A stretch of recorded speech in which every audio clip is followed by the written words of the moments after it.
flag is out. We are trucking here on turn 200. Oh, and they're wrecking! It's one lap to go. Oh, he's around! Ellison is up and over down the back straightaway. Looking to race it back to the line. Salamone, McKinnon side by side. Here's Steve Froman now into the mix. Here comes Ryan Dye taking it 3 wide to the outside. 3 wide for second, but it's still McKinnon out front as they approach the tri-oval. They're wrecking behind him. But it was Jeremy McKinnon who had that top spot on the bottom line, went unscathed in the tri-oval, and he is going to win the Rocket Man 175. After an incredible race to open things up for Season 5, the Venom Truck Series has packed up and left Daytona and have found their way to the Irish Hills as round number 2 of Season number 5 is the Abooot 260 here at Virtual Michigan International Speedway. 260 kilometers on tap tonight on turn 200, which is 80 laps around the big 2-miler, and we couldn't be happier that you've joined us here tonight. My name is Tommy Cook. My partner Matt Williamson will be along here momentarily as we steam towards tonight's action here at Michigan. It's the 3rd time in series history the Venom Trucks have taken to Michigan, with Nathan Reynolds taking the checkered flag here in season number 2. And just last season, Carson Mitchell stole the win away from Jeff Langston, who had dominated the race up until the very end of it. What will we be in store for here tonight? We're just minutes away from finding out. When we come back, we'll have a look at the keys to the race and your starting lineup for the Abooot 260 here at Michigan. Venom Trucks are up next on turn 200. A blind knight that uses echolocation, viewing the dark, treacherous world through sound. Trapped in a dungeon deep, endangered by combatants, where hazards lurk around every corner.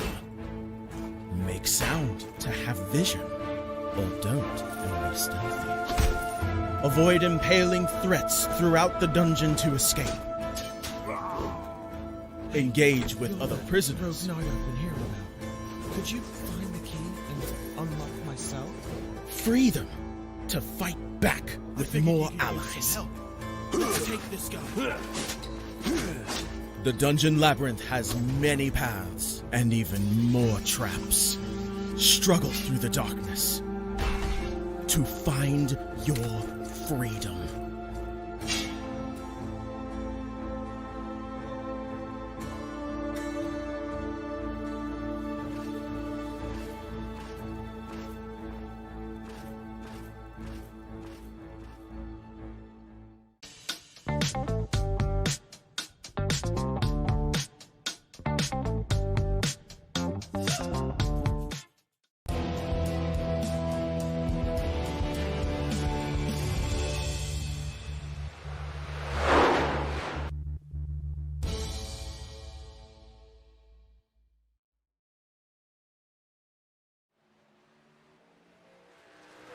We are back live on turn 200. Did you miss us? It's Tommy Cook and Mr. Matt Williamson. We are just a few minutes away from the Abooot 260 here tonight. Matt, welcome in, partner. Are you ready for 80 laps around Michigan here tonight? Oh, I'm ready for 80 laps at Michigan for the Abooot 260. Had a wild race for the first race of the season last week at Daytona, and these boys are raring to go here at Michigan, that's for sure. Oh, we got LFG84 in the chat wishing a happy birthday to a very special someone, Matt. Hey, yeah, it's our race winner from last week, Jeremy McKinnon. I believe it's his 83rd birthday today, so happy birthday to... I'm sorry, I misread that. It's his 38th birthday. My mistake, Jeremy. Sorry, I didn't mean to make you 40 years or 50 years older than you are. 38th birthday for Jeremy McKinnon here tonight. He's looking to go 2 in a row.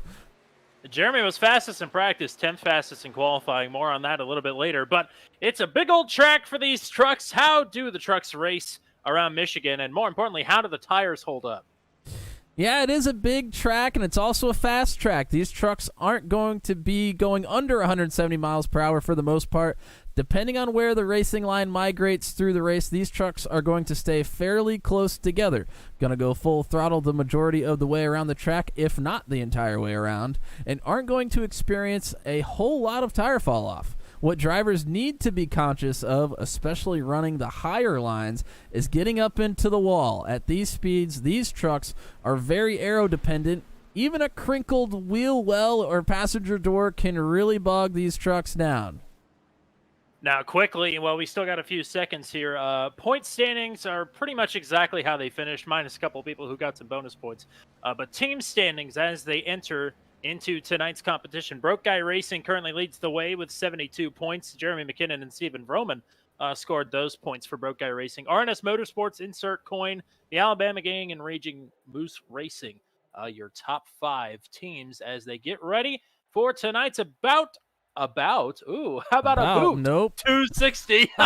So close, but so far. 80 laps, 260 kilometers around Michigan Speedway here tonight, and this is the way that they will roll off. The driver that led the most laps here last season and finished second, that is Jeff Langston. He is on the pole here tonight, and the driver starting on the outside pole is the 23 of Dustin Dean. The rookie was putting on quite the show at Daytona last week before an early caution wiped him out. We'll have to see what he can do here tonight at Michigan. Row number 2, he is back in action here tonight after being in the chat with us last week. That is John Kay. He is all settled in on the move and is ready to go rocking and rolling here tonight in his home race. Starting to his outside is the 2-time champ out of Richlands, Virginia. In the Charlotte FC Bolero number 15, that is Ryan Dye starting P4. Rounding out your top 5 starters here tonight. Out of Fayette, Alabama, truck number 16, is Garrett Rainey. He starts P5. His outside, that is Steve Roman. 6th place finish last week at Daytona is his best superspeedway finish of his career. He looks to keep that momentum going here tonight. It is Kevin Sargent, winner of duel number 1 last week at Daytona, starting in 7th. He has Greg Roberts starting to his outside. Andy Poliski led the most laps last week at Daytona and had nothing to show for it. He starts P9 here tonight. And your winner from Daytona last week starts P10. It's his birthday today. That is Jeremy McKinnon. Eric Breeding, Jon Van Leer on 11th and 12th.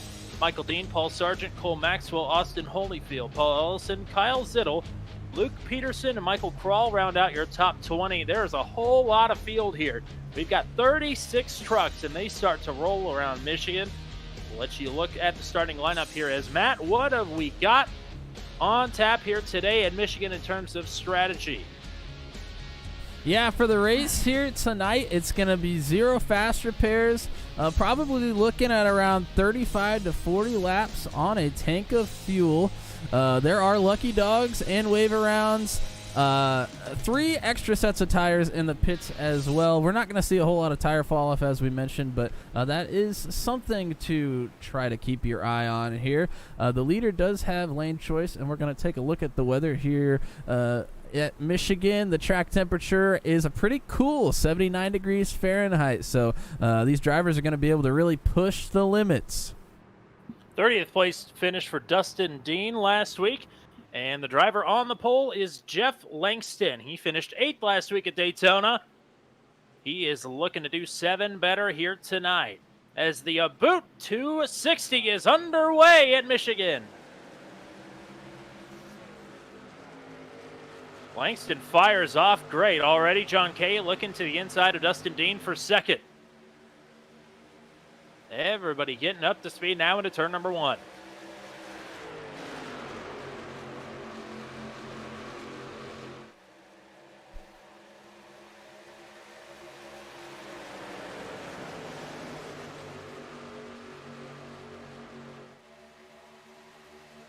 Single file most of the way through the field here down the back straightaway on the opening lap. They fan out 2 and even 3 wide, a little bit further back in the pack. But up front, Langston starts the snake down the front straightaway. You see that on some of these bigger ovals. Langston leads lap number 1 with John Kay in tow, but here goes Dustin Dean. He pops out of line right to the bottom. slides it up the track. Going for a little bit of side drafting. We talked about the aero dependency of these trucks. Very sensitive to drafting and side drafting. Yeah, you're going to see that. What we just saw from Dean right there coming out of 2, that's going to be something to watch here. It's pretty easy when you're trying to really put the power down to drift up the track just a little bit. And if you got somebody up there on the top side of you, it's pretty easy to squeeze them into the wall. So you're going to have to stay mindful of that here tonight. As we work lap number 3, Jeff Langston led 56 laps here last season and did not come away with the win. And he is looking to change that here as he leads the way early. But John Kay, how about it? P2 and closing in on the back bumper. He goes to the inside of Langston for the lead. And a great battle for 6th back there as well. Actually, that might have been for 5th. Vroman gets past Rainey. That battle is not done. Neither is the battle for the lead as Langston goes below the apron to try and reclaim the top spot. But it's John Kay leading the way on lap number 4. Langston is still there, though. Langston's going to look to take the short way around and clear. He does. He passes John Kay back for the lead. If you take a look all the way back through the field, they are using the entire width of the track, wall to apron, and even a little bit below the apron. As now Dustin Dean is going to go to the outside of John Kay. Kay trying not to hemorrhage 2 spots in 1 lap here as Ryan Dye is up into the mix now as well. And this is what we expected. Close racing, not necessarily like a pack-style race, but just the way this track is laid out, especially for the trucks, it's easy to stay close to each other and get big runs coming out of the turns and down the big straights.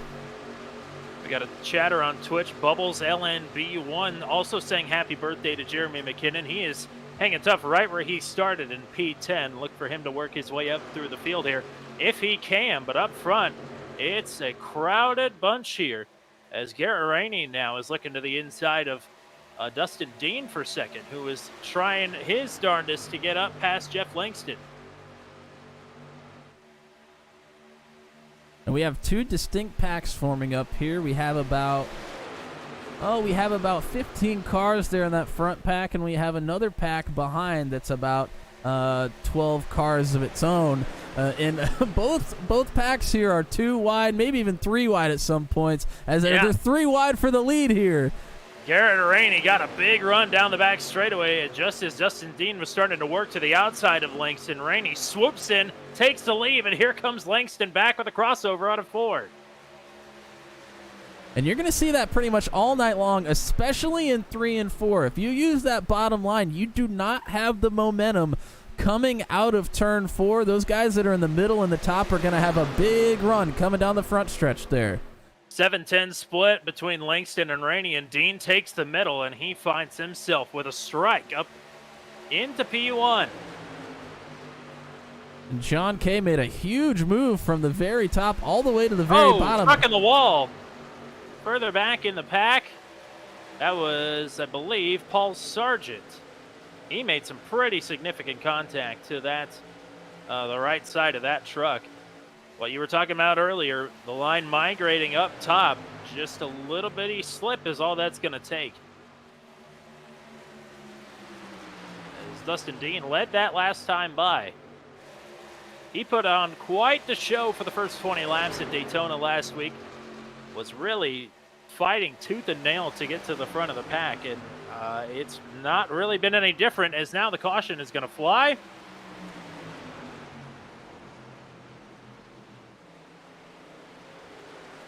Caution number 1 here on the Abooot 260 at Michigan as we have several trucks around on the back straightaway.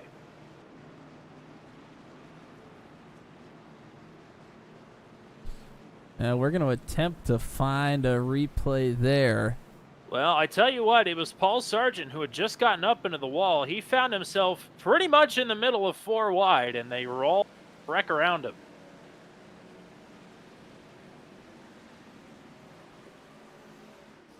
Some of the other trucks involved, I believe, James Efall, Austin Holyfield, who were both involved in accidents last week at Daytona, and Sammy Dunaway, who is making his season debut here tonight.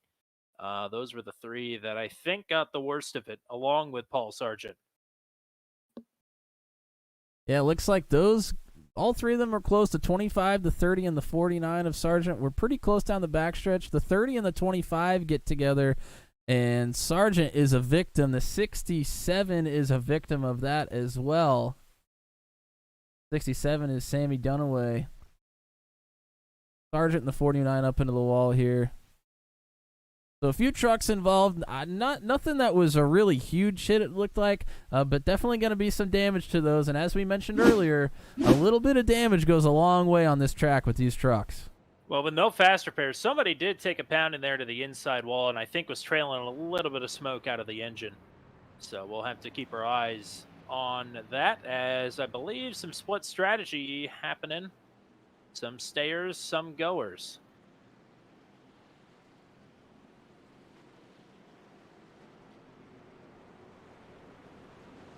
I can tell you James Efall does have a meatball flag, so that is certainly going to put him a number of laps down, if not take him out of the race entirely. Unfortunately, the back-to-back DNFs, if that is the case.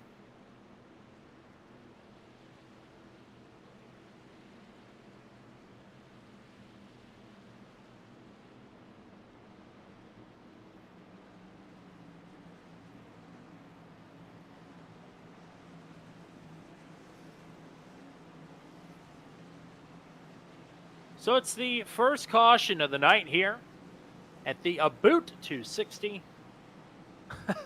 Is that going to get old? I don't think it's going to get old. I don't think so. I don't think it gets old when you can mess it up really easily. Yeah. So the caution came out on lap number 9. Going to be restarting inside of 70 laps to go. Are you surprised more people didn't come down pit road? I wouldn't say I'm necessarily surprised. We're not really in a place where pit strategy is going to come into a huge effect, I don't think. And we mentioned before that tires probably aren't going to wear too bad here at this track. So honestly, not really surprised. The only thing I'm surprised is that somebody or a few somebodies didn't come in a little bit earlier, because we have a lot of field here and track position could be key a little bit later on. So maybe I thought some more would come in for a little split strategy if we go green most of the way here. But I am a little surprised, but not too surprised by the top 20 for sure staying out. So the field starts to double up here. Remember, leader does have lane choice. It looks like Dustin Dean is electing to take the bottom. That is his prerogative. We've seen him work on the top. We've seen him work on the bottom. He can work just about anywhere and make it work good. And we saw Dustin Dean working it like that at Daytona too. And this is not a super speedway track by any means. It is pretty tight, but nothing like that. So we've seen him wheel and deal on these big tracks so far, whether it's a super speedway or not. I'm very interested to see what he's got for the rest of the season as well. It'll be lap number 69, or rather 69 laps to go. I got that one backwards. When they come to the stripe here, out of our 36 starters, we have 35 of them left in the race here. James Efall is the only one we lost after our first caution. Dustin Dean, Jeff Langston on row number 1, Garrett Rainey, John Kay on row 2, Ryan Dye, Andy Poliski on row 3. Row 4 is Jeremy McKinnon and Greg Roberts, and rounding out the top 10 is Kevin Sargent and Paul Ellison. Pace truck has hung the left. We are to the Geico restart zone, and we are back underway. Great jump there for Dustin Dean, but similar to Daytona, I'm not sure how big of a jump you actually want to get. These guys might all gang up on you and get a big head of steam here, heading through the turn and down the back straightaway. Yeah, even though it's not necessarily pack-style racing, these drivers are going to be able to get huge runs coming out of the turns in both turn 2 and turn 4, especially if you elect to protect the bottom. We actually see Dean elects to go up to the top side here and try to get some momentum coming down the front stretch. I think you're going to see that a lot here tonight. It's not pack-style racing, but certainly pack-style fundamentals have played a huge part in it as Jeff Langston takes the lead back on the first lap after the restart. I don't know. If they keep racing like this, we may just have to shift to calling it as a pack-style race. Because it is certainly blurring the lines here. And that kind of makes it a little bit exciting for me. I think some people think that pack-style racing can get a little mundane. I think the reason I wouldn't call it necessarily pack-style is in the turns, you're able to pass way easier than you are at, say, a Daytona or a Talladega. You basically need somebody's help at those tracks to pass in the turns, and here you don't. You can get your runs on your own and pass as you will. Pretty much everybody's staying in touch here with the lead pack. Sands, Paul Sargent, and Sammy Dunaway, and Austin Holyfield. All three of those trucks were involved in our first caution. Not a huge surprise to see them off of the back of the pack here. Pretty much everybody else has a chance to go for it here as Andy Poliski is trying to push Jeff Langston out to the lead, and he does.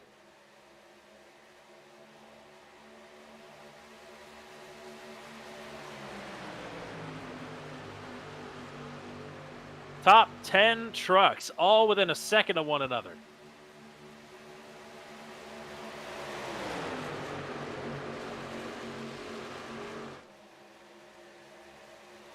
Oh, nearly contact further back in the pack. I believe that was Ryan Dye and Garrett Rainey. They both had to make some evasive maneuvers. Don't lose any positions, and it's actually Rainey who might gain a spot out of the whole ordeal. But it was a close call. Poliski and Dean battling hard, swapping paint there through the middle of the tri-oval. Now maybe trying to get a run going on the outside.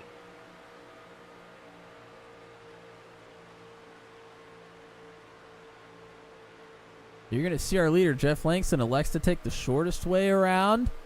He's going to come out in front, but Poliski gets a big run. He comes right to the bumper, and he's going to maybe look to the inside. Elects not to.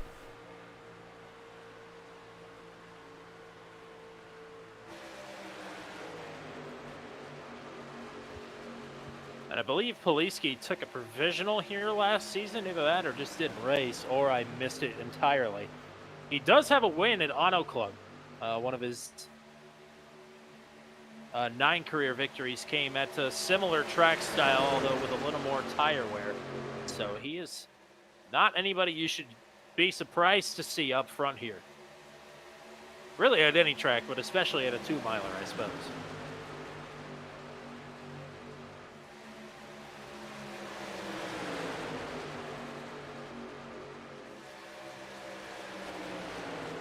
Dean and now Jeremy McKinnon, who has worked his way up there, are battling hard now for the 3rd spot.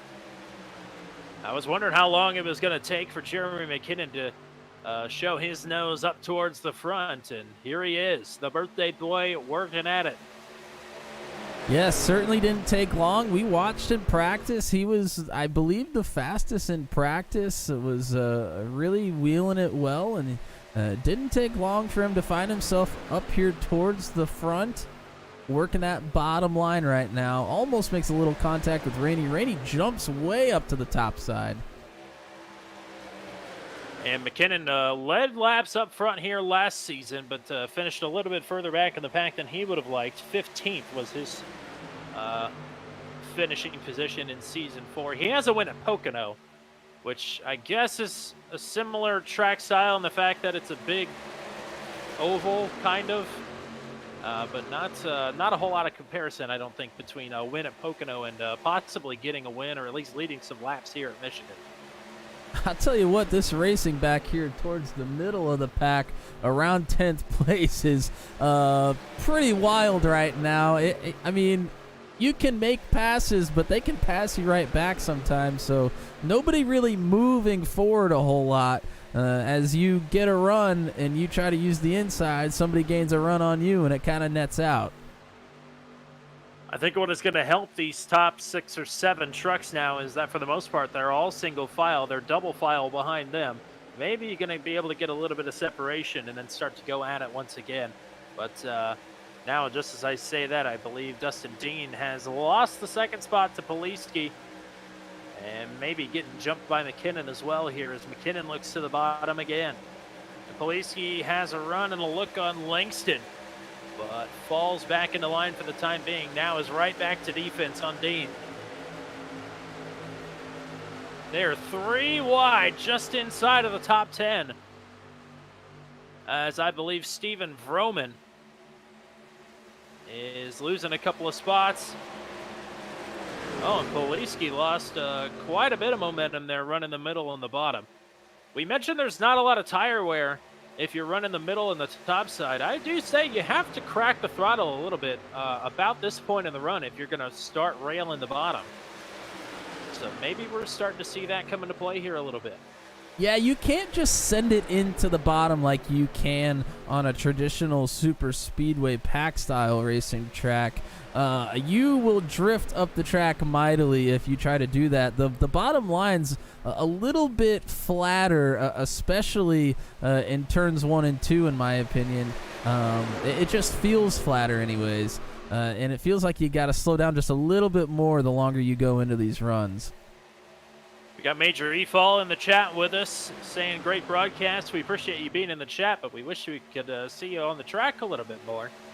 But nevertheless, thanks for hanging out with us here as well. Poliski and Dean nearly making contact. Rainey gets on the binders as well, and McKinnon hops to his outside. John Kay sitting back and just looking at this and wondering whether he should get himself involved or not. Yeah, that was awfully close. When you get that close, you might not be able to tell while you're in the cockpit, but here in the broadcast booth, my mind's going, don't netcode, don't netcode. When you start getting that close, that's when it rears its head usually. So some dangerous quarters, even if they're not going to touch, netcode might get you when you're that close. You and I have seen it all too many times. The dangers of netcode, especially in our usual modus operandi, which is open wheel racing here on iRacing. It seems to really pop up more often than not, especially running this close to one another. But Jeff Langston, again, is pretty much well established in control of this one. And farther back here around 10th again, this battle is getting fierce. It's been fierce pretty much all night. Roman jumped some spots and is now back to 11th again. These drivers are jockeying for position mightily. I'd say we're only a few laps away from hitting a little bit of lap traffic. Sammy Dunaway, as well as the 49 of Paul Sargent, not too far ahead of the leaders here. We've still got 34 trucks as of right now running on the lead lap, 35 left running in the race. And we should be about probably another 10 to 15 laps away from pit stops, wouldn't you think? I would say we didn't see many come into the pits on that first caution. Saved a little bit of fuel with that caution, so we're really looking more towards lap 40 if I had to guess. So yeah, we got about 15 laps before I'm expecting people to come in and start pitting, especially since you're going to be able to possibly split this thing in half. I think that would be ideal, or maybe even try to get to 41 or 42. And most of this field went single file on that lap and all migrated towards the top. I wonder if that was conscious or unconscious, or if everybody was following Jeff Langston. But it was pretty uncanny how everybody just railed the top for about half a lap, and now they're all getting spread back out here. As there goes the 67 of Dunaway. Go ahead. I was just gonna say that little pack that was in the middle there. Ellison, Rainey, Zittel, Vroman, Michael Dean, Ryan Dyer, all in that mix. They calmed down a little bit, but it looks like we might be going 3 wide here again. Whoa, is the 53 and the 00 almost get together? That was Zittel and Vroman. Somebody got awfully close to the wall further back there, and it actually might be Dunaway. Actually, I believe it was Will Salamone. Nevertheless, we'll have to see if he is damaged or just regaining some speed here. And here we got a couple coming into pit. We were a little bit off on that. Yeah, what else is new? That is Paul Ellison, Garrett Rainey. Michael Krall is in as well. So maybe still a lap or two short from making it to halfway and electing to pit just a little bit early here to solidify the two-stop strategy. Now, is this going to bring anybody else in? And I mean, you would think it would. And yep, here they come. Langston, Dustin Dean, John Kay, as well as Ryan Dye, really pushed it into pit road there. Lamar trucks as well. Kevin Sargent, Corey Rutherford, Pascal Samar, David Fay, Shane Wenslow, third place finisher from last week. Daniel Morey actually just locked up the brakes and spun it into the grass. Is sure what it looks like anyway. Some of the drivers that stayed out: McKinnon, Vroman, Poliski, Zittel, Michael Dean, Salamone, Jan Van Leer, all out here still. And they're 2 wide out of 4. It doesn't look like they're going to come in this time. They do not. Your leaders are staying out again. So maybe these are some of the guys that came down to pit or saved just enough fuel to make it past the halfway point. Really make this a one-stop race. Yeah, some tire fall off might be coming into play here as well. I don't think we had a whole lot of it there, but maybe more than we can tell. But this pack is going to get jumbled up big time. McKinnon, Vroman, Poliski, Zittel, Michael Dean, the top 5 are going to be mixed in with a lot of drivers here that came into pit. Black flag for the 89 of Luke Peterson as now some more leaders start to peel down pit road. That is Jeremy McKinnon leading the way. Wow, he really pushed it there. Andy Poliski is in as well. And Will Salamone, who was not the car that got into the wall. I'm not 100% sure who that was earlier. I don't think it was Will Salamone. Oh, black flag for Jeremy McKinnon. No! I was wondering, he really sent it in there on pit road, and he is showing a black flag. Gosh darn it. Yeah, he had some speed here tonight. We saw it last year as well, but you got to keep it clean. His race certainly isn't over by any means. There is still plenty of time to make those positions up that he is going to lose, but he's going to need a little bit of help.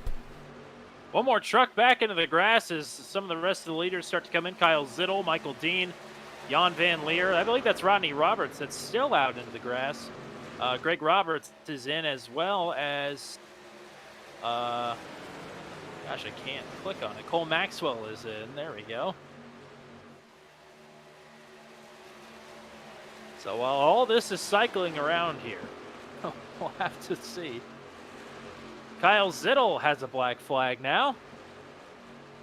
Goodness gracious. Well, Vroman is your leader, and he is staying out here. I do not remember if he went to pit on that first stop or not. He may have been the one that didn't have crash damage that came down and pit. If that's the case, he's probably going to try to stay out for quite a while here.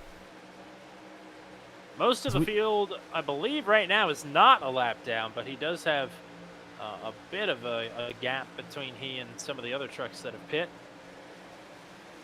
On my timing and scoring, I'm showing at the moment, and we're still cycling around a little bit, so it's really hard to say, but I'm showing 14 that are still on the lead lap here.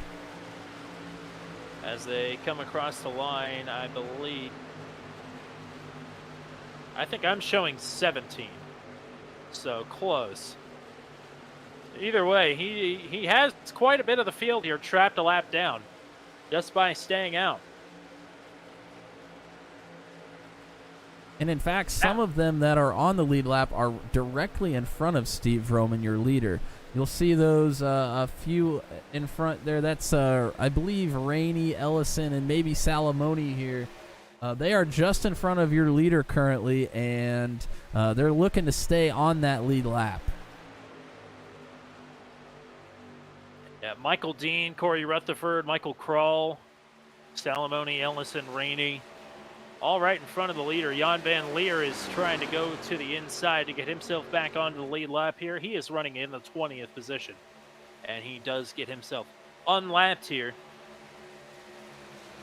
As some other drivers that are still out on the track, Nathan Reynolds is running P2 right now. He is 3 seconds behind Steve Roman.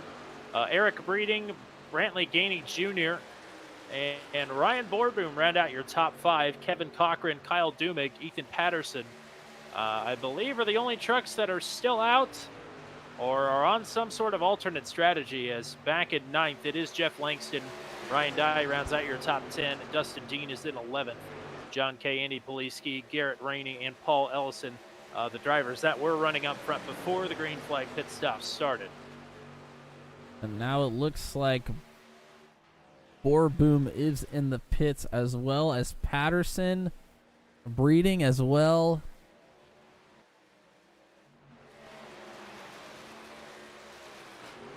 Take that back. That was not Breeding.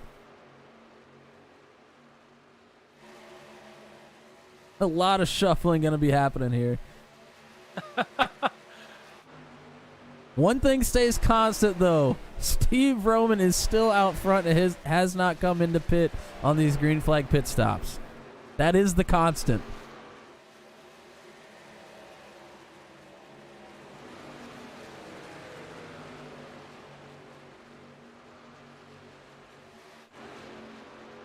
So trying to see how this is all going to shake out here.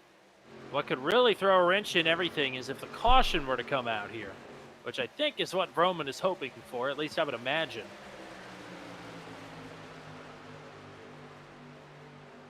I still say he's right thinking now, about I believe that. he'd be good to the end. Yeah, Maybe I still say Roman's thinking about that one-stop strategy here. If he can How come much into does he have left in the tank? If he did pit on that first caution, which I believe he would have had the opportunity to pit on lap number 10. So in theory, he could make it to lap 45 or 50. We also have a little bit of confirmation on our fuel window here. James Efall in the chat, who got taken out unceremoniously early on in the race. He said that around lap 38 or 39, they were thinking that's how far you could push it. So we're not far off there. If you can save a little bit, you might be able to get in with one stop, especially with that caution if you saved quite a bit of fuel.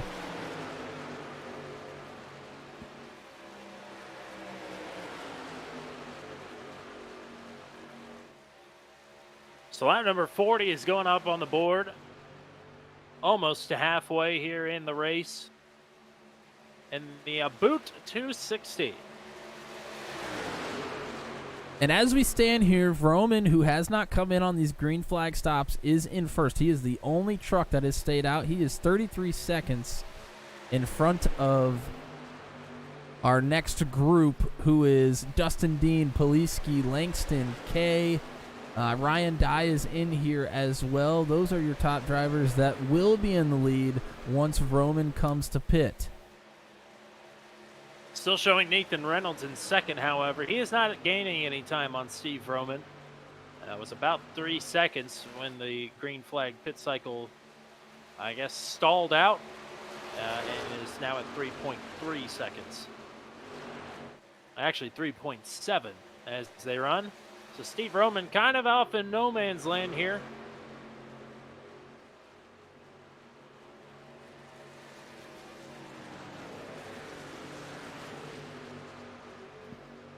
He's got to be hurt on those tires, too. We saw some of our other drivers go around him pretty easily a little bit earlier. So I'd imagine he's hurting just a little bit in that aspect, unless he's leaning off, trying to save some fuel. It's hard to say.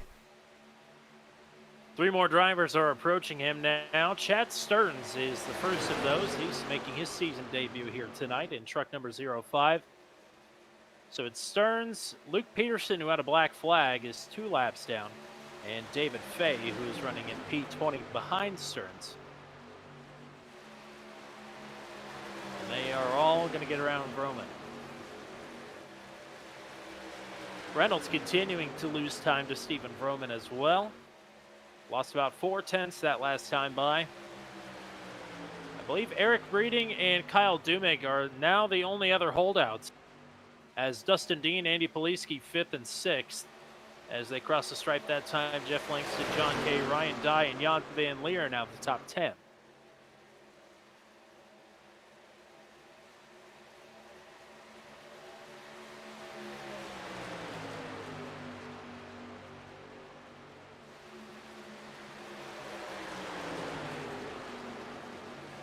And while we got a couple of seconds here, tomorrow night, we are back in action once again here on Turn 200 with the RL Daredevil Series. Just 2 races left to go.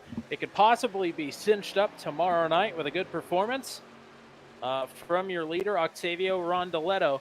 But it's a tough task ahead of him, as it's Long Beach tomorrow night for the RL Daredevils. And if you're somebody here with the Venom Truck Series who has never seen a race at Long Beach before, might be a good one to tune into.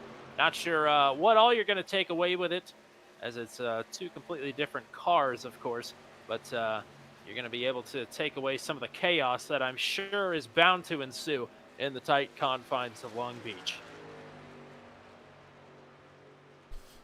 Yeah, that's gonna be an interesting race, that's for sure. When we saw Long Beach on the schedule, we weren't really sure what to expect. I think a lot of drivers are maybe dreading it a little bit, but one of the kings of the road courses in the Lotus 79, Michael DeTurk, said that that's actually one of his favorite tracks, maybe his favorite road course. So I was a little surprised by that, but he is looking for a great showing tomorrow night. Looking for a good comeback as well. He's out of championship contention, but can still take career victory number 6 with a great run tomorrow night, and we're looking forward to nothing less from him. As lap number 46 is going to go up on the board here for Steve Vroman. When does he elect to come down pit road? It's going to happen right now. So Vroman gives up the lead. It'll be Nathan Reynolds, Eric Breeding, and Kyle Dumig to follow if they so choose, or they could stay out and lead the way. I believe Breeding has stayed out. Nathan Reynolds has as well. So Nathan Reynolds is now the leader.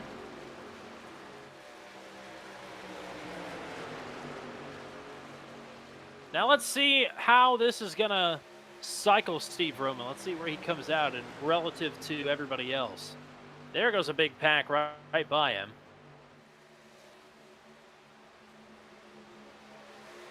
I'm not sure if those are the leaders or not.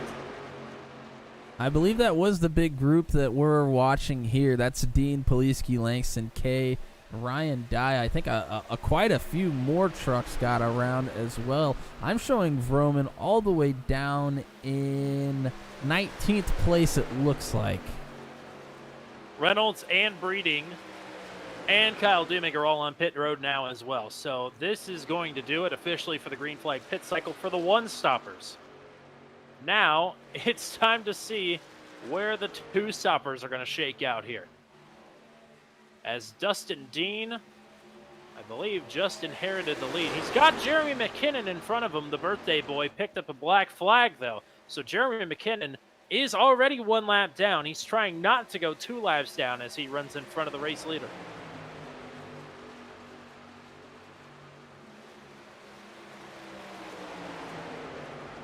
I don't believe any black flags for any of the late pitters here, so that is going to do it for our green flag pit cycle.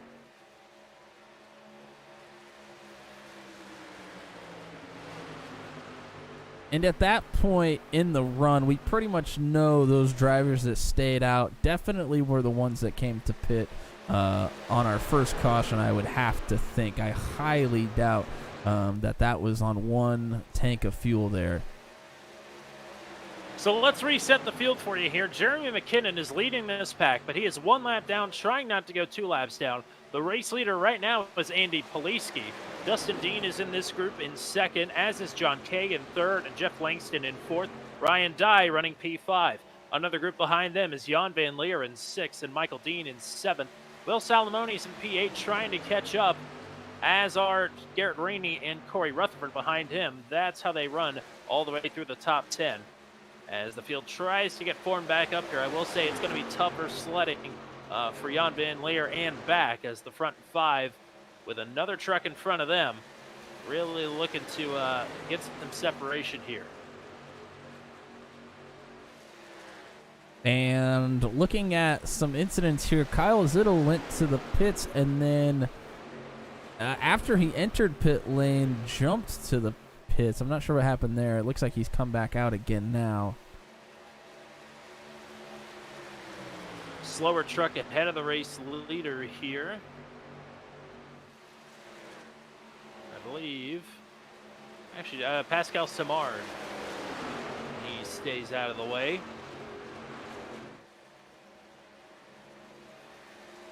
So do you think this is some sort of strategy play for Poliski to ride behind Jeremy McKinnon? Or is it Jeremy McKinnon being aggressive? I mean, I would have to imagine McKinnon is being aggressive, but it also doesn't look like Poliski is really all that concerned with passing him either. And I'm Staying not... a single file line, I would imagine, has some benefit to making sure you stay separated from as many trucks as possible. Well, just as we say this, Poliski looked down to the inside of McKinnon, but couldn't make it work that time. I'm sure you saw it a couple of laps ago. They were 3 wide momentarily. John Kay got around Dustin Dean, so it's Kay now in spot number 2 in truck number 2. And I mentioned it's on the grid, but John Kay just got all settled in after a big move. Racing in his home race here tonight from Petoskey, Michigan for Billy Bad Butt Motorsports. Is that 3BM or B3M? I can't remember. It's one of the two. That's a great question. You're asking the wrong guy here. It's Billy Bad Butt either way. a classic name. I'm going to say 3BM probably, but I could be mistaken. That does seem right. That's what my logic would say, but you know, sometimes us race car drivers, there's not a lot of logic that happens sometimes. No, hardly any at all, actually. Actually, I take that back. Sometimes the race car drivers have it, but the broadcasters don't. Yeah, I was gonna say I think I put my brain in a jar before we get on air here. Sometimes on turn 200, lock it away. Dustin Dean got passed up for second, and he's kind of having a hard time getting back up here to the lead 3. And that is affecting Jeff Langston and Ryan Dye behind him as lap truck, I believe, Austin Holyfield. Actually, that's Shane Wensloff staying out of the way. Wensloff got his first podium finish in the Venom Truck Series in start number 7 last week. And not having such a good go of things here tonight, as I believe he has fallen actually just 1 lap down. So he's running in P27 here tonight. Tommy, also to mention, I think you mentioned earlier that McKinnon was 2 laps down, or 1 lap down, looking to not go 2 laps down. I'm actually showing in my timing and scoring that he is on the lead lap, so he's trying to stay on the lead lap here. I think you're right. Actually, I think when I said that and saw that, we were still cycling through the green flag stop, so he hadn't passed the actual leader yet. As somebody just ducked onto pit road, I'll go and take a look at who that was if I can. It's so hard because everybody's going around the track. I can't actually click on who's on pit road. That is Jeff Langston. So Langston coming in for his second stop here. And all by his lonesome as well. Nobody else came in with him. And this little battle here isn't for position. This is going to be Dye going under the 35 of Wensloff. Wensloff is a lap down at the time.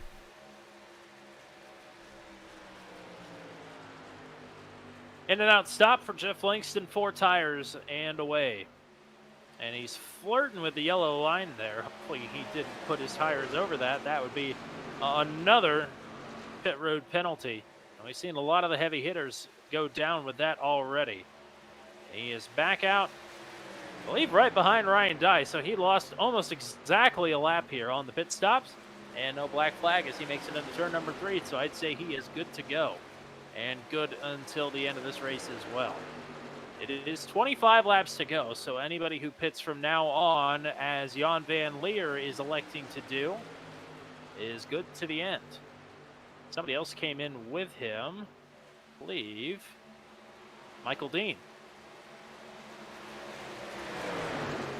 We have a few that have come in. Ellison came in as well.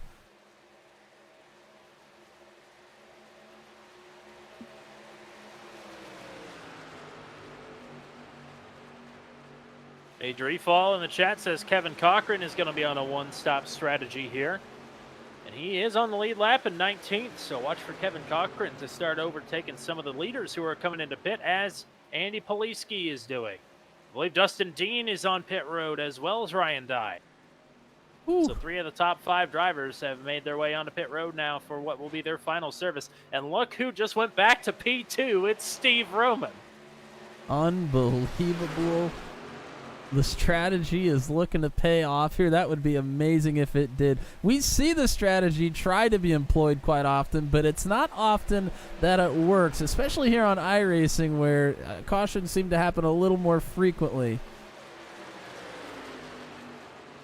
So John Kay is 2 seconds ahead of Steve Roman right now. He is staying out on the track for at least another lap here, as lap number 59 goes up on the board. It's 22 laps to go. Roman, Salamone, Rainey, Reynolds, and Krall. Greg Roberts in 7th. I believe Salamone has just come down to pit as well, so he will give up the 3rd spot. Oh! Somebody just shot across the backstretch there. I'm not sure exactly who that was.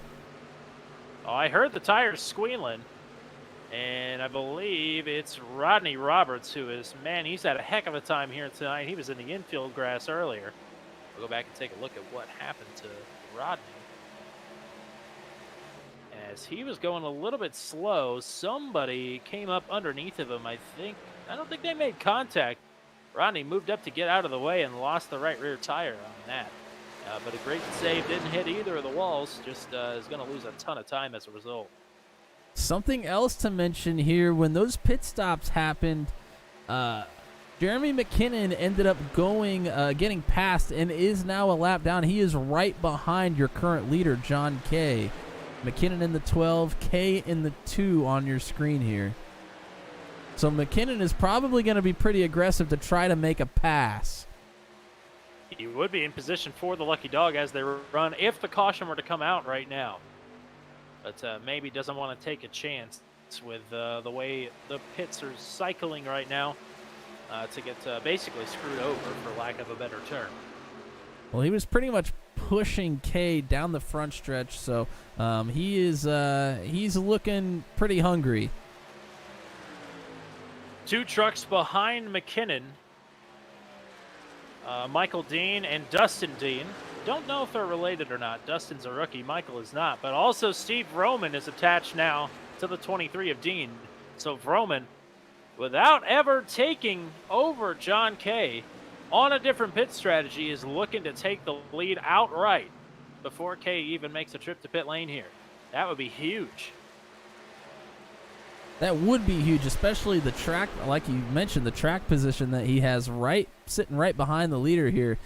He's looking to cycle through all the way to the front. He, by the end of the race, he is going to be on pretty old tires, though, so we'll have to see how that one plays out as long as we stay green here.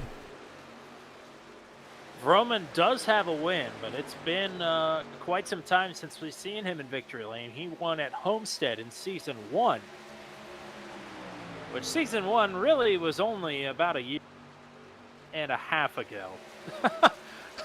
Even though it's Season 5, it's not been 5 years. It's just been a year and a half. They have short seasons with little off breaks, or with little off off break. Thank you. Time off. So they've really cranked out a lot of seasons here in a short amount of time, but still, it's been a lot longer than Steve Roman has wanted since his last trip to victory lane here with the Venom Truck Series. Well, this would be the move of the century here if he made this strategy play out, something that pretty much nobody else had on their radars. We saw only 2 or 3 trucks even try to employ the strategy, and it's worked best for Vroman here as he is right behind the 2. He's actually looking to overtake the lead without K coming into pit. Nose to tail with Jeremy McKinnon in between them.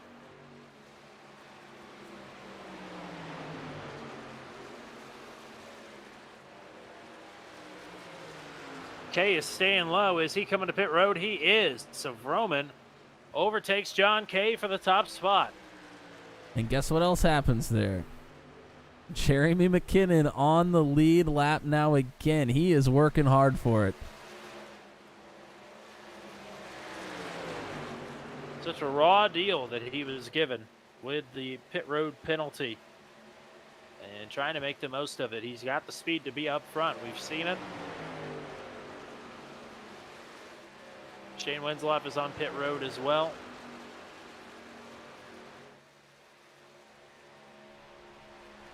Our next closest position battle we have is back for the 8th spot.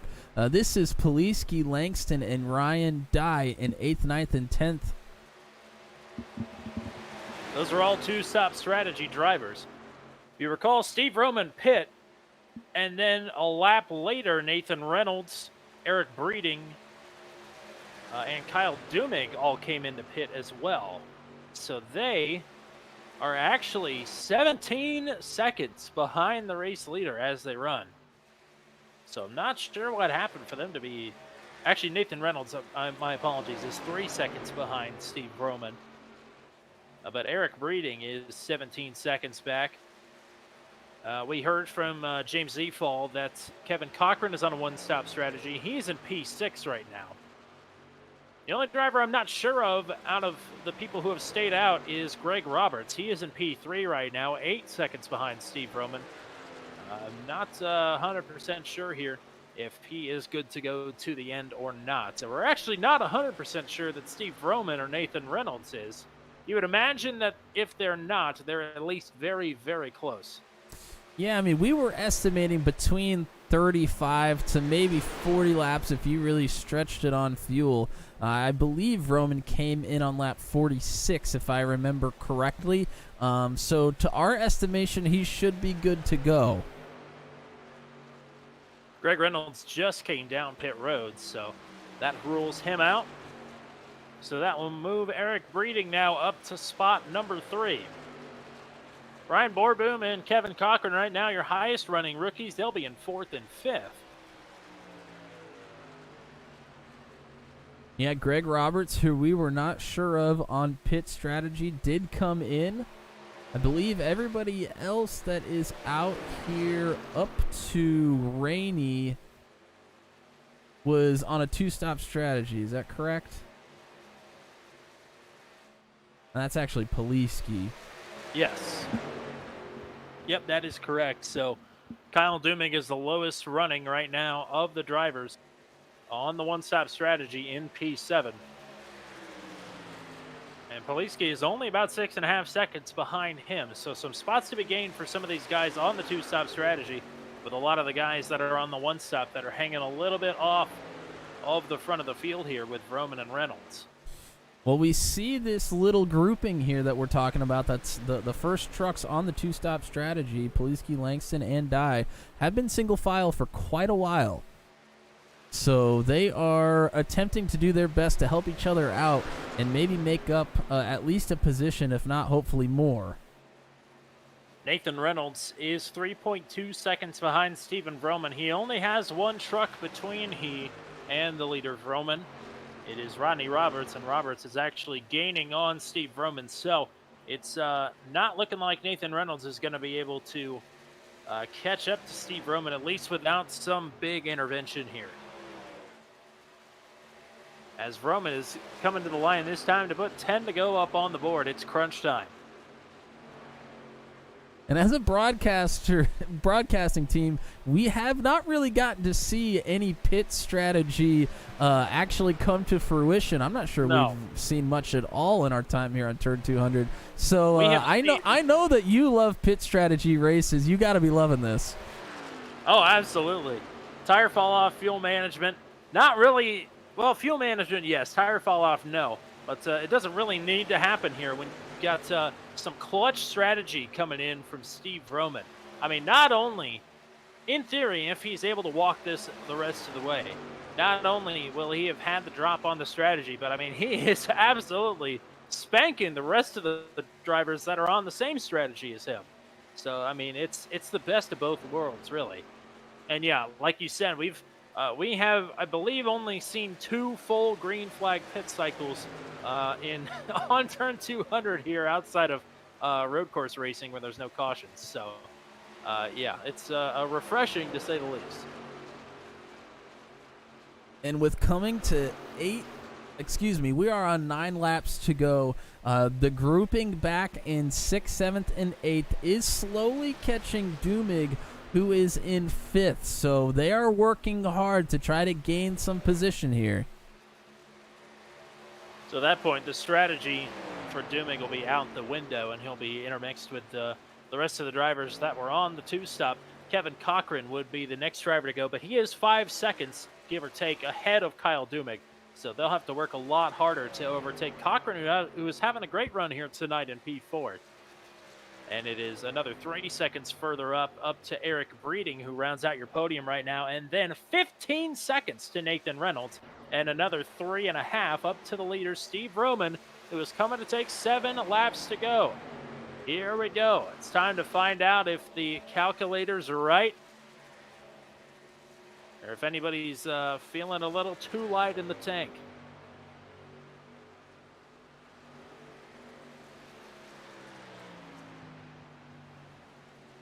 I'm just hoping it works out better for Roman than it did for Jeff Gordon at Indianapolis in 2011. Oh brother. There's a little backstory there. We'll save it for another time. Nathan Reynolds could be your Paul Menard here today. We'll have to see.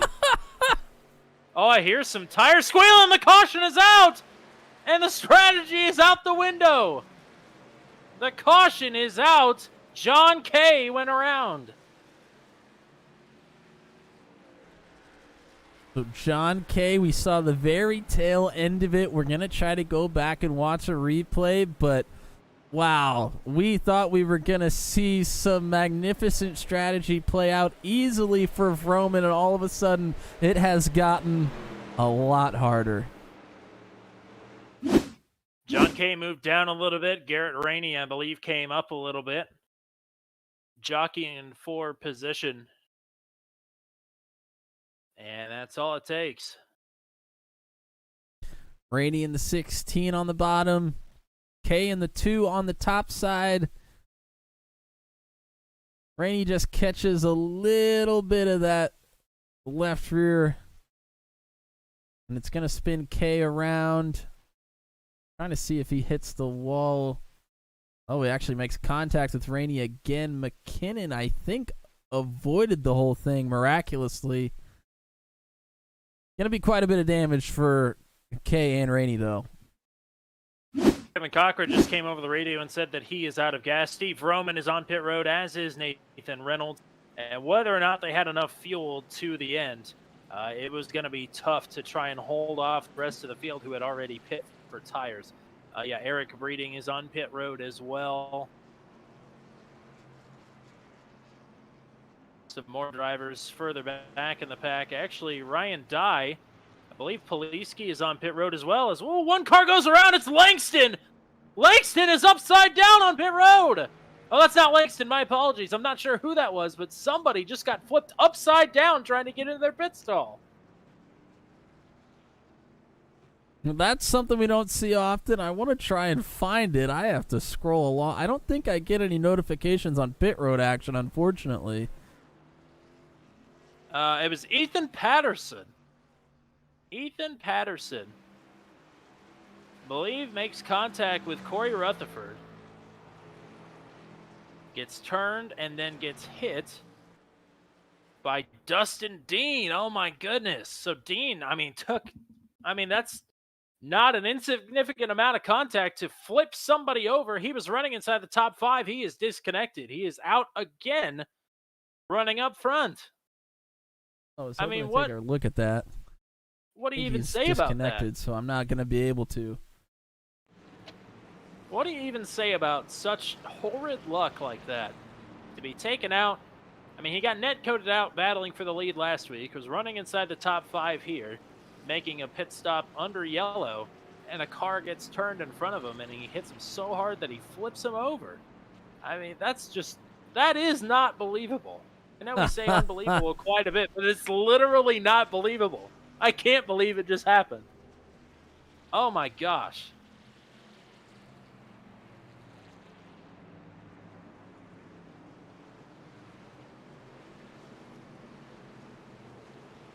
Well, I'm a bit beside myself after that one. I don't really know what to make of that. As some of the wave around cars go around the pace truck to unlap themselves, I actually think it's everybody. I think our timing and scoring may have gotten a little messed up here.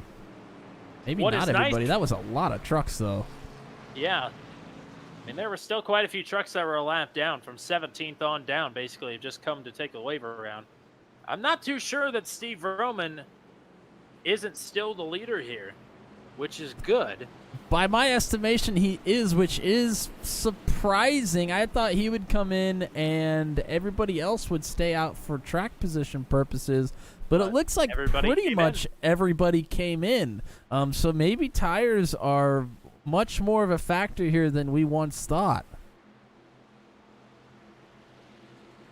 Not even one single person elected to roll the dice and try and stay out here in what is not quite a green-white checker, but going to be close enough here. 3 laps to go. Steve Roman and Nathan Reynolds side by side as the pace truck hangs the left. 3 laps to go. Approaching the Geico restart zone. Eric Breeding, Andy Poliski, Kyle Dumig, Ryan Dye all up into the mix as well as Roman hits the gas, and we're going again. Top 4 getting into line, now dropping down low, I believe, is Breeding. Probably the first time we've seen him up front here all day. He's been running high on the leaderboard, but is yet to really make any noise. That's actually not Breeding, that's Poliski up into the 2nd spot now. Roman had a nice big jump on the restart. Caution! Oh, does he have a caution? Jeremy McKinnon is involved, as is Rodney Roberts. And the caution flies once again. More trucks involved in that. They were 4 wide when the accident started. And we are about to go to overtime.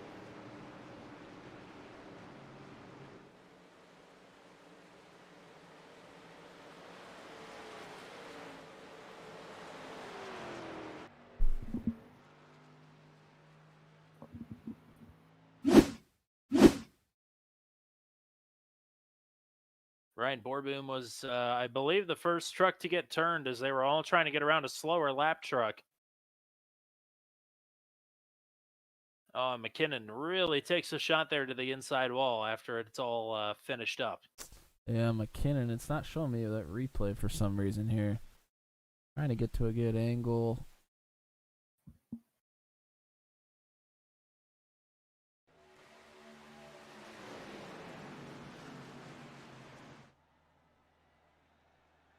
It's not happening for me here. Apologies, folks. Well, I'll tell you what happened here. It's Ethan Reynolds. It's Ethan Patterson, who was the truck that I believe just got flipped over on pit road. So he is exiting, trying to stay down low. Elects to merge up onto the track. They're 3 wide as everything is unfolding with Reynolds. 1 truck moves up the track. Ryan Borboom responds to the truck moving up the track. He's got Rodney Roberts to his outside. McKinnon has got a nose in the middle of all of it, and all 3 of them along with this purple truck that I really can't make out who that is. It's Paul Sargent.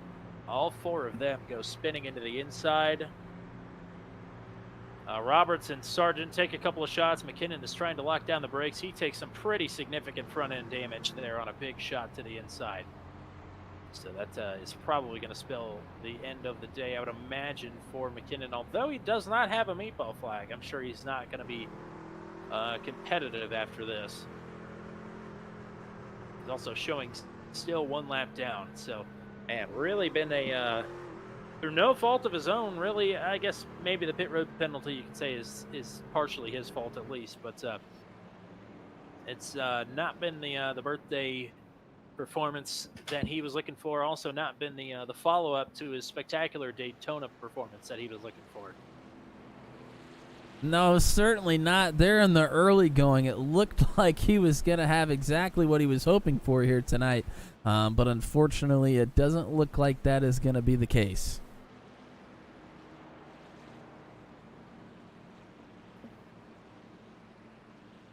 But how about it? We really thought that the caution was going to overturn the great pit strategy that we saw from Steve Roman earlier.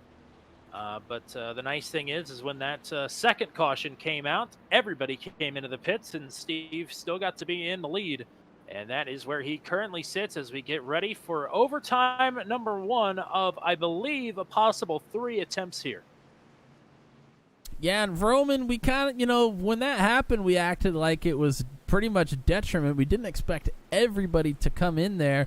But the strategy that he played still worked out because it gave him the best track position possible to still allow him to be in the front, and he's going to lead us on this restart, which is going to be huge here as we're going into overtime. Roman elects the bottom. It'll be Poliska to his outside. Further back, it's Nathan Reynolds on the inside of row number 2. Eric Breeding to his outside. Row number 3 on the restart will be Ryan Dye on the inside. Chad Stearns, who we've not talked much about here today, he will be on the outside of row number 3. Then it will be Jeff Langston and Kyle Dumig on row number 4. Corey Rutherford and Will Salamone then round out your top 10. I'd say it's anybody's game still, but I'd definitely say the top 2 or 3 rows have the best crack at it here unless they really start getting racy. We've seen 3 wide, we've seen 4 wide, but we haven't seen it work. Will it work for him here? It's overtime attempt number 1. Steve Roman, Andy Poliski, both looking to get to victory lane for the first time this season. And they get to the Geico restart zone and put the pedal to the metal. 2 laps to go. A couple of teammates, Reynolds and Dye, are also starting together on the inside as it doesn't look like it's going to matter. The 51's going to jump up to the top. But now maybe trying to look down to the bottom. Both of those drivers said they were really not looking forward to Michigan, but they find themselves in an incredible position to win here. Nathan Reynolds has won here before in Venom competition, but it's still Steve Roman leading the way. As Reynolds takes a peek to the outside of Poliski. Here comes Ryan Dye to the bottom through 3 and 4. Are we going to make it back to the line to take the white flag? Reynolds and Dye now hooked up on the bottom, but it's Roman blocking in front of him.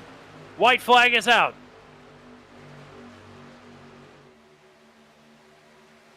Dye bumping Roman, trying to get him a little loose. Dye goes up the track.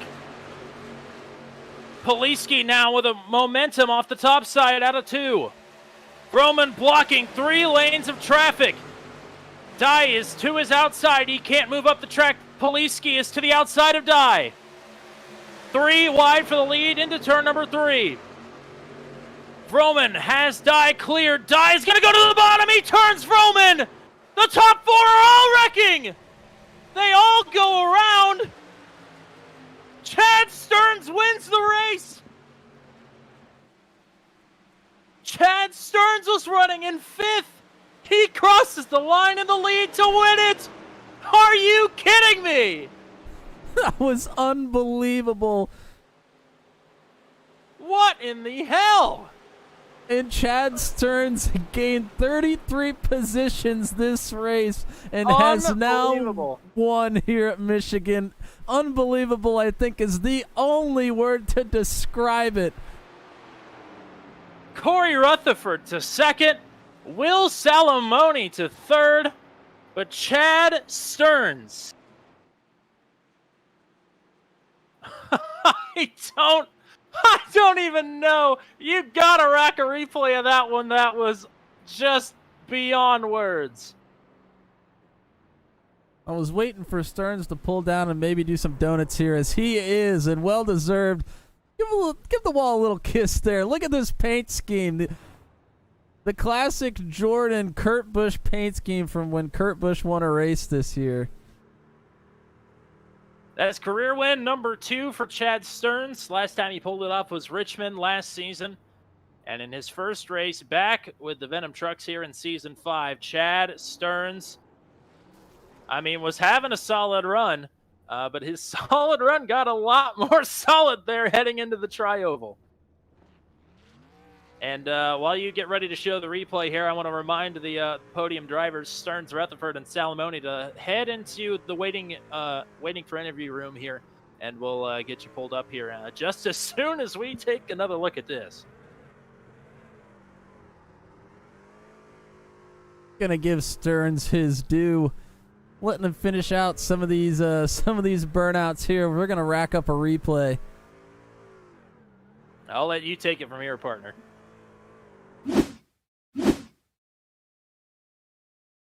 So this is Stearns back here in the 05 machine. He's going to be coming out of turn 4. You see the 51, the 32 up here.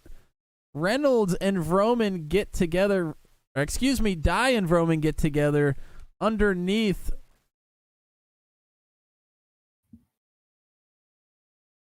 The top 4 all get together as the 2 behind tried to split and ran into each other in the same piece of real estate.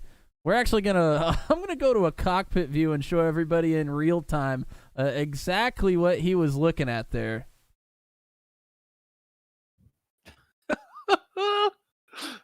Oh my goodness. Because it's got to be something. This is the scene. This is the scene from your race winner, Chad Stearns, as he's coming out of 4, ready to take the checker.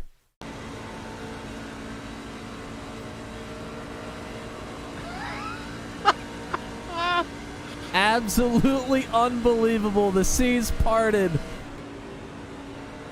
Wow. Wow. I don't know what to say. In all my days. Wow.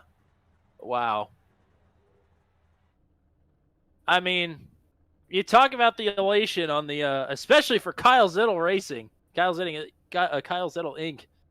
Boy, oh boy, did they just pull a result out of the hat there. But, man. And we'll go through the full finishing order here, but Nathan Reynolds, 21st. Steve Vroman, 22nd. Ryan Dye outside of the top 15. Poliski, 15th. It was their race to lose, and they unfortunately lost it. Certainly lost. As we've got Will Salamone and Corey Rutherford in the waiting room. I see Chad Stearns in the team room, so worst case scenario, I'll just go and pull him here before too long.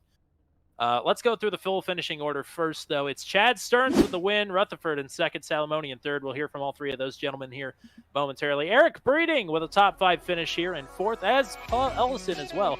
P5 for him. Kyle Dumig, Jeff Langston, 6th and 7th. And it is John Kay, Kevin Cochran, P9 here tonight. And Cole Maxwell rounds out your top 10. Michael Dean, Rodney Roberts, Kyle Zittel, Garrett Rainey, Andy Poliski then round out your top 15.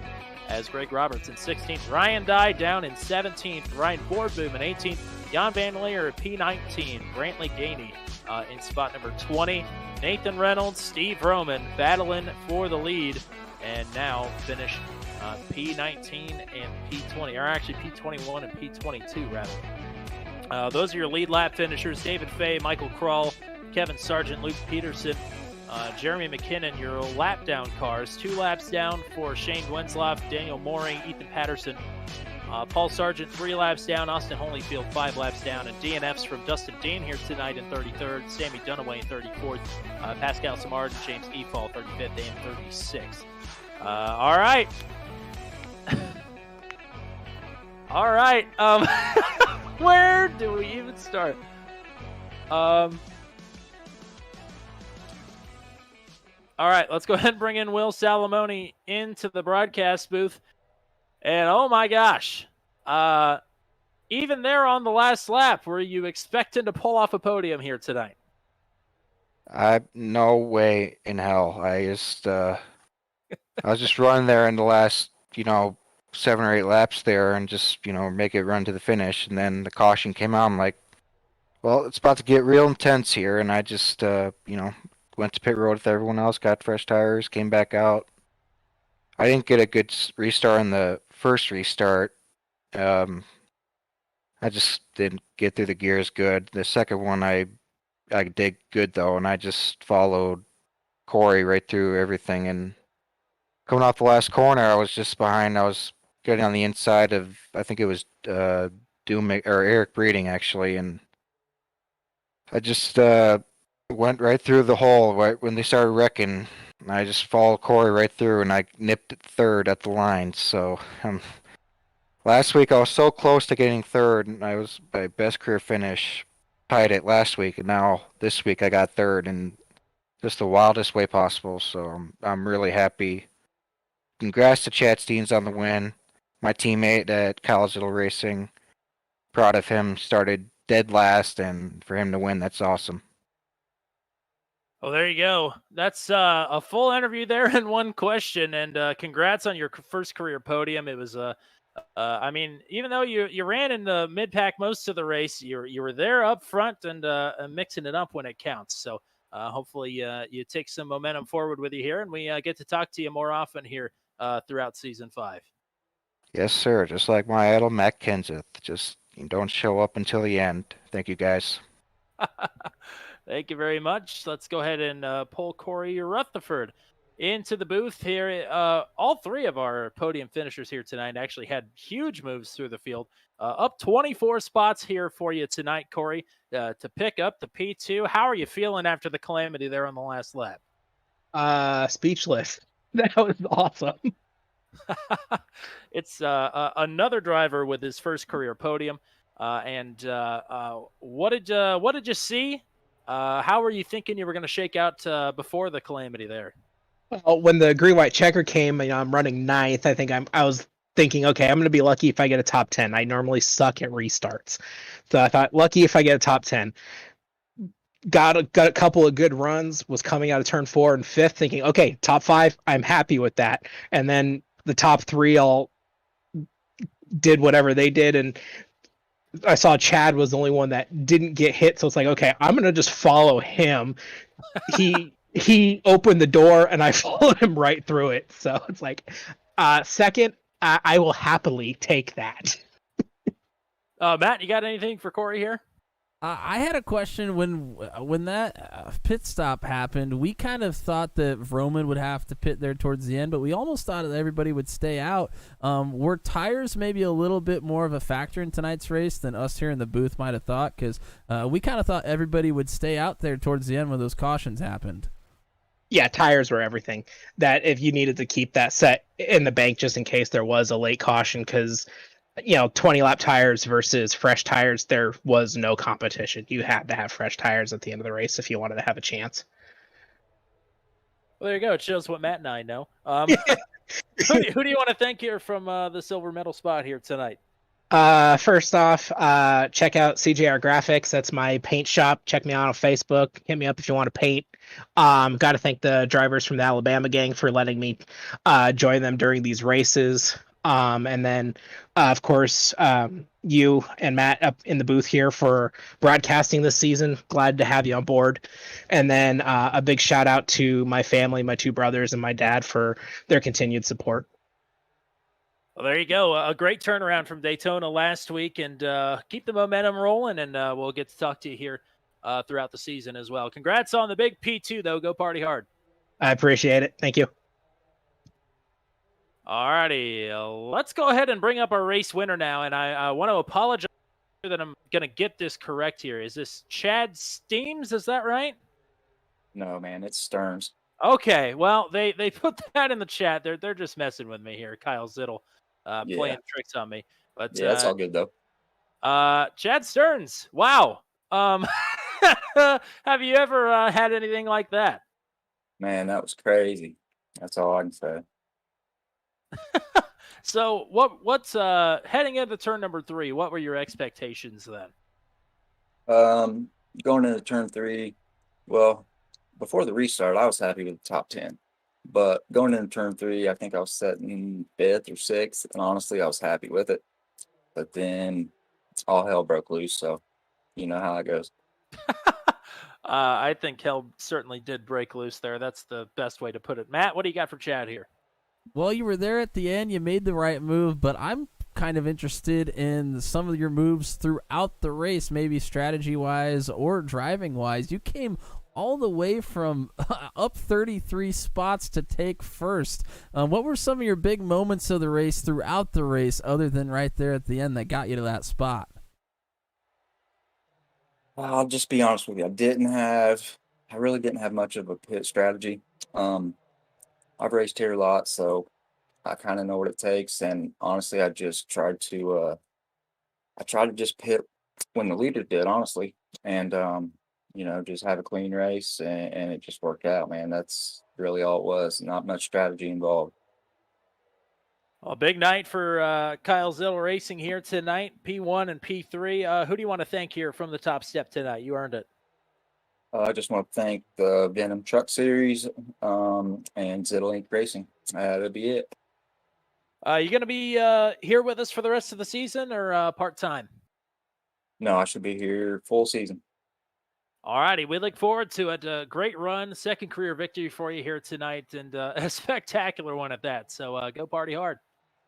Will do. I appreciate it. So there's your race winner.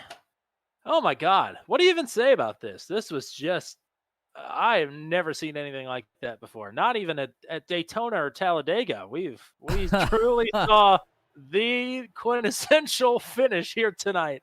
I mean, we saw almost everything here tonight. We were talking about the drivers were saying that tires were falling off mightily. We had what looked to be the best pit strategy and fuel strategy of all time that ended up not working out, and then the seas parted for Chad Stearns at the end as the top 4 all got together. I mean, this was everything that you could ask for any type of race fan, I think, all in one. What a spectacular race here at Michigan that the Venom Truck Series put on. We had a lot of excited people in the chat. Geraldine Helton congratulating the 26 of Eric Breeding for a P4 finish here tonight. Yeah, Eric Breeding was on the right strategy all night, and just because we didn't get to talk to him doesn't mean that he didn't have a great run here tonight. He certainly did to finish in P4. JK Gaming, John K saying what a race, and I agree, John K with an 8th place finish here tonight as well. And I was running higher than that most of the way, controlled the early part of the race as well. So it was a good night for John K. I'm sure he wanted to finish a little higher, though. But time will provide the opportunity for driver number 2. Anybody, or not anybody you want to thank? Did you finish on the podium here tonight, Matt? How do you want to wrap up the broadcast here tonight for you? Hey, shout out to everybody. We had huge numbers on our for Daytona last week with that live stream. Big numbers for us here at Turn 200. So shout out to everybody that came out and watched that. We gained a lot of subscribers on the YouTube channel as well.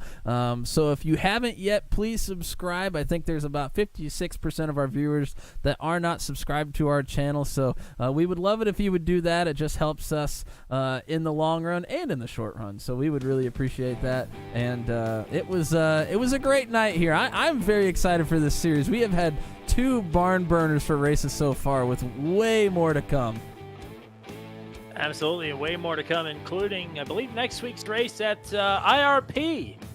We're going to go short track racing. As if it already was not hectic enough, we're going to turn them loose at Lucas Oil Raceway, a.k.a. Indianapolis Raceway Park. for some beating and banging there.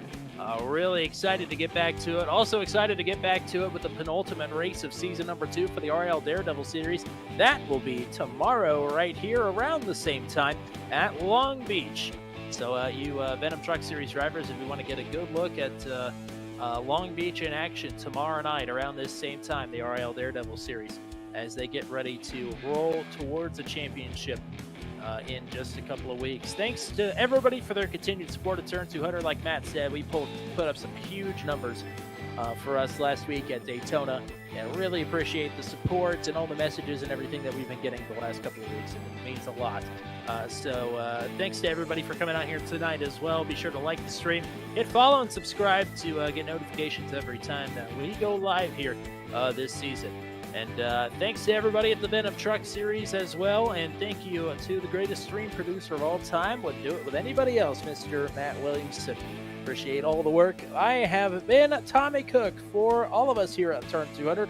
We say so long from virtual Michigan International Speedway, where Chad Stearns passes 4 cars down the front straightaway to take career victory number 2.